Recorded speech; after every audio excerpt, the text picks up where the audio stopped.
So, many people will stand here and say, many of the same sort of things. We have a common understanding of the challenges, we know the different aspects that contribute to that. So I want to try and avoid repeating a lot of stuff that we collectively all know or can read from within the pack. So I want to just say a few comments on three things. I want to just touch on the challenge very briefly. I want to say a wee bit about what's happening today, because I think we've got to recognise that a lot of things that are happening today actually are vitally important for the future. It's not about chucking out what we're doing and starting with a whole range of big new fancy ideas. Although new ideas are important, a lot of what's happening today will underpin growth going forward. And I want to maybe give some thoughts around how do we accelerate some of the growth, economic growth, population growth, which we all aspire to. Let me just start with a few comments on the challenge. First of all, the scale of it has been set out already. Covering the Highlands and Islands as we do, the population across that region grew by 7.5% between the 01 and 2011 census, and across Scotland by 4.6. So we are acutely aware that this region is a bit different in having that population decline. We also know, and you all know, that underpinning some of these headline figures are some real challenging demographic issues. The proportionally older population, the shortage of young people, and I think really importantly, linked to these two, is the population trends in working age population, because they're all integrally linked together. That's where the growth and the young people come from going forward. So we're understanding the scale of the challenge. There are different dimensions to it. It's already been mentioned, I think, by Paul, that if you go around the area, then there are variations. Up in the Oban area where population grew, here in Dunoon where population grew, but in places like Bute and Campbelltown and elsewhere, the story was very different. And that just reflects, I think, the geography of the region. There is no one major settlement. There are 5 major towns and lots of communities and islands. And so, again, the point was made, this is not a one-size-fits-all fix. There has to be distinctive solutions and distinctive interventions to reflect the geography.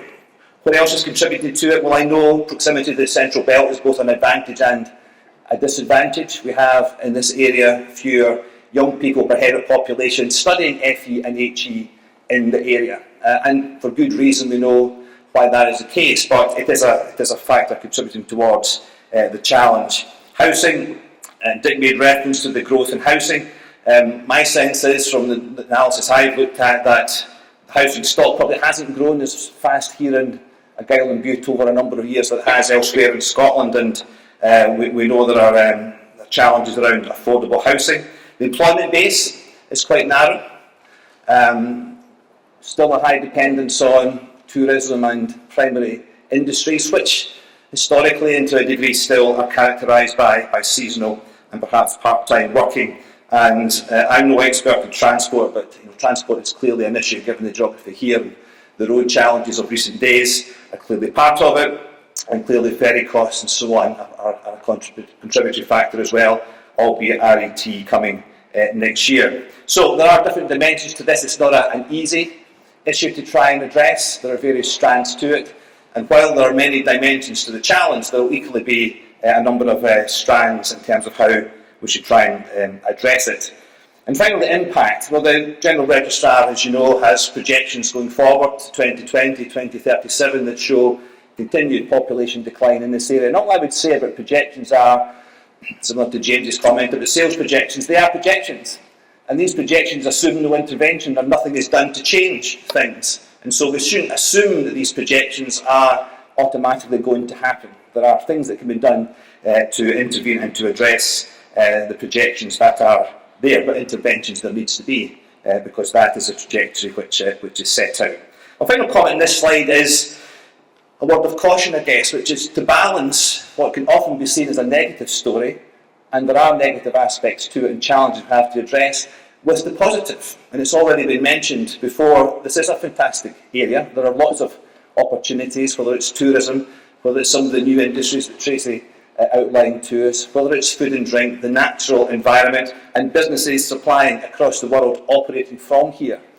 And I think there's also a danger in looking at census data that you look at a period between 01 and 2011 and you assume that within that period changes haven't happened. And I think I'm right in saying that the outflow of young people from this area has actually declined year on year from 2008 and 9 onwards. Hasn't increased, hasn't stopped, but the rate of outflow has actually declined. So, long way to go, not to be complacent, but there are many things in which the region can build. I just want to say a wee bit about what we do, because my contention would be that whatever we collectively do going forward, some of these things has to be at the heart of a future plan. Back to my point about not throwing out what everybody's doing, it's about building on it. So, we support businesses. We account manage 73 businesses. You've heard from 3 of them, I think, this morning. And fundamentally, if we're going to address population and create jobs, it's not us in the public sector that does it, it's businesses. So working with account managed businesses and helping them achieve their aspirations, hugely, hugely important. Into international markets, developing innovative products and services, investing in their aspirations, providing leadership support to them. And I'll just add in there, over 60 placements of graduates into businesses in the Argyll and Bute area over the last 2 or 3 years, providing graduate level opportunities for young people who are leaving but who wish to come back. The reluctant leavers, as we often describe them, hugely important. Secondly, strengthening communities. Reference was made to this as well. Whatever we do in the future, it can't all be master planned. An awful lot of it is going to be developed and driven and implemented by our communities. And whether it's to do with heritage, some examples are there, or whether it's helping communities to acquire and develop assets to generate income to then re-employ into that community, community development is going to be a vitally important aspect going forward. Developing growth sectors, particularly distinctive regional opportunities, and we have some here. There is nowhere else in Scotland that has facilities such as Dunstafnage and the European Marine Science Park and the Scottish Association for Marine Science facility. That's there. Tourism is a huge opportunity for the region. It underpins it hugely already just now, but the work of the new organisation in terms of supporting and promoting a collective approach to tourism is vitally important. And there's renewables, and I agree with the comment that was made that marine renewables is slowing down a wee bit, but it is huge, whether it's wave or tidal or offshore wind and even onshore wind. So we mustn't lose the focus on renewables, and the region again is well placed to capitalise on that. And finally, creating the conditions for a competitive and low carbon region. I'll come back to some of this in terms of looking forward, but there is infrastructure out there from an economic development point of view, infrastructure that we are helping to support, whether it's at Sandbank, where we're on site now building a new unit. That's really targeted inward investment, because we think we need to do more in terms of promoting the inward investment proposition that this region has to offer, as well as Malin House up in Dunstafnage. And superfast broadband, and it's appeared in a couple of slides already, and this is fundamental. Any analysis of the past and any analysis of the future is fundamentally changed by the fact there will be superfast broadband across the region. And every presentation I do has this map, and it simply shows, as you look to the left, this is the before, and to the right is the after. And it simply shows that, if you like, the telecoms infrastructure across Scotland to deliver superfast broadband on the left, there is nothing to the left. And so the aspiration to have superfast broadband in Argyll and Bute or the West Highlands is actually not possible because the basic infrastructure is not there. The good news is that we're moving very rapidly to the picture on the right, and working with BT and with support from the UK government and the Scottish government, then there is a £146 million project underway just now, which is rolling out superfast broadband. That, combined with Community Broadband Scotland, that's already working with many communities in Argyll, aims to get next generation broadband capability out across the whole of the Highlands and Islands and to this area as well. And I'll come back to that in a minute. The important thing I would just say is that we're laying 400 kilometres of subsea cable, 20 routes, 10 of which are in Argyll and Bute, all of which will be installed by the end of next month. So for the aspiration to get broadband, I understand entirely why it's important, but it is starting to happen, and there are already exchanges in Argyll that are connected. We need to go further. We need to get to as far out into the region as we can, and we've also got further work to do in terms of the mobile coverage, and we and others are talking to the organisation responsible for that. So that's what's happening now. I show you that not to to say, well, we should be complacent, far from it, but to simply emphasise there's an awful lot of what is going on, both from HIE's perspective and from others, that it's actually going to be fairly important going forward as well. And so I want to just finish with a few thoughts on how we accelerate growth, because more of the same is good, but more of the same is probably not enough. And the first thing is defining what success will look like. And we have a single outcome agreement, and it tries to do that, but if we're all collectively getting behind support for this area, and Dick's comment at the start was entirely right, why we're here, because we care about the region and we think there are opportunities for the region, then we need to have a collective understanding as to what better will look like. And you'll have your ideas as well, and I'm not going to be specific, but clearly there has to be something about intervening in the population trajectory. That makes common sense. But there may be other measures that are important. Issues to do with creating high-value jobs. Issues to do with more FE and HE students studying in the area as opposed to having to leave. Broadband coverage, and not just coverage, but take-up is vitally important. It's one thing putting the broadband in, it's another thing making the use of it. That might be something. Housing completions, travel time between key settlements. So there's a question at the outset, which is, well, what are the key success factors and measures that we'll look back on and say, well, that was the focus for our collective efforts. The second thing is just realising the benefits of what's currently happening. As I said at the start, there are no magic solutions to this, just there are many dimensions to the challenge, but a lot of what is happening needs to continue.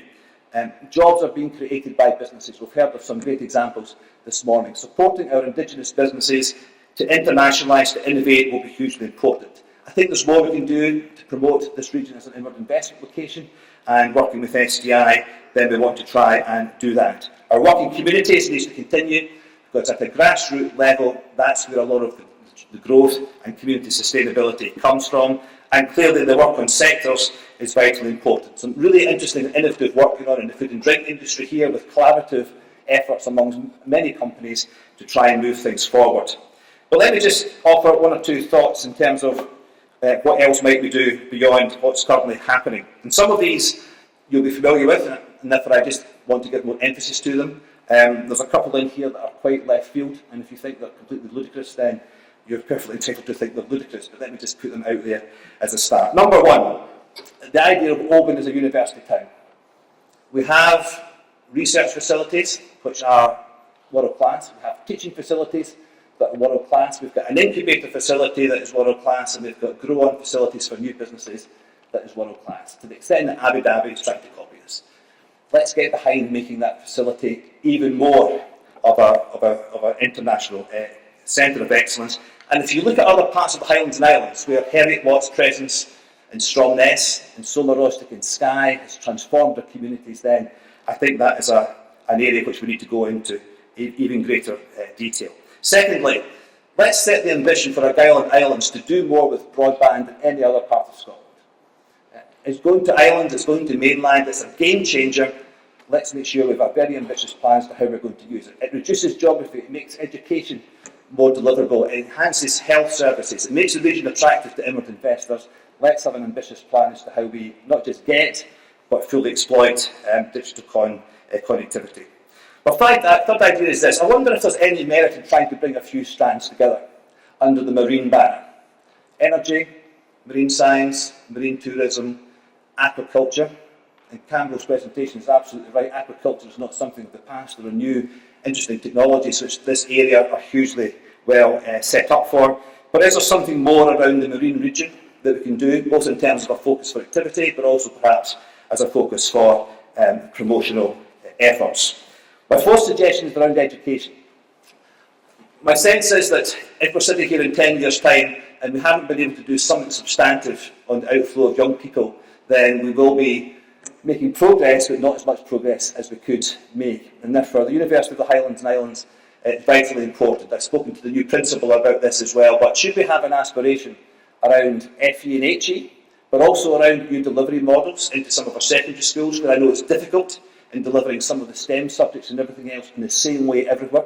Should we have an ambitious approach in terms of education delivery enabled by technology, but with a clear focus on increasingly making UHI the go-to university for young people in this region. There's maybe something more around young people we want to think about, but that's just a suggestion. Here's the left field idea, and I know I'm in dangerous ground with this, and it simply is this, that all of the road routes in Argyll and Bute seem to me to go north to south. How about putting one across the way? So could you put a road across from Dunoon to Lochgilphead? We estimate that if you did it, we collectively did it, and look, I know there's budgets and all involved in this, so hence it's not one you can do tomorrow. But we reckon that if you could do that, then it would reduce by more than 50% the distance in terms of miles, and reduce by more than 50%, perhaps getting up to 2/3 the time. And clearly that has a benefit to the north, but equally it makes the Mid Argyll and the South Argyll more accessible, and access also to the central belt. None of these ideas you can turn around tomorrow, but they're things that perhaps from a master planning point of view, or a few of us getting together, we could give some substance to quite quickly. If any of that has any merit, or even if it doesn't, continuing what we're all collectively doing just now needs greater alignment and enabling investment to go behind it. So, for example, if we want to do something good around inward investment, then we have to have the sites and the infrastructure to do it. So whether it's at Sandbank, or whether it's at Staffridge, or the model we've been working with Cloud Construction on in terms of the Mull of Kintyre units down in Campbelltown, new ideas, new ways of doing things, but it needs to be aligned. As does house building, as does ferry timetabling, as does making our town centres attractive as well, as does the curriculum, to make sure that we're training the young people of tomorrow for the jobs of tomorrow. And finally, profile and perspective.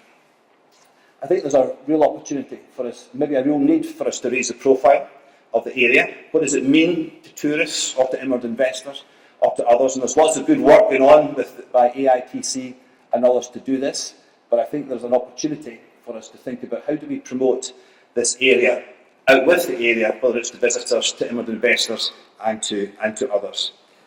And finally, whatever comes out of today, or whatever comes out of other discussions, or whatever we collectively do to take forward the single outcome agreement, needs commitment to action. So I'm committing today that we are going to increase our resource in our Argyll and Islands team, not to do business as usual, but to focus our efforts on taking forward ideas, initiatives that we collectively agree are worth doing. I'm deliberately not putting more money in, because I don't think money right now is a solution, but that will follow. But it's important we take some ideas and we turn them into action plans, and therefore we're going to commit additional senior resource to Douglas Cowan's team to make sure that our contribution to this agenda is as big and as positive and as ambitious as it possibly can be. Thank you.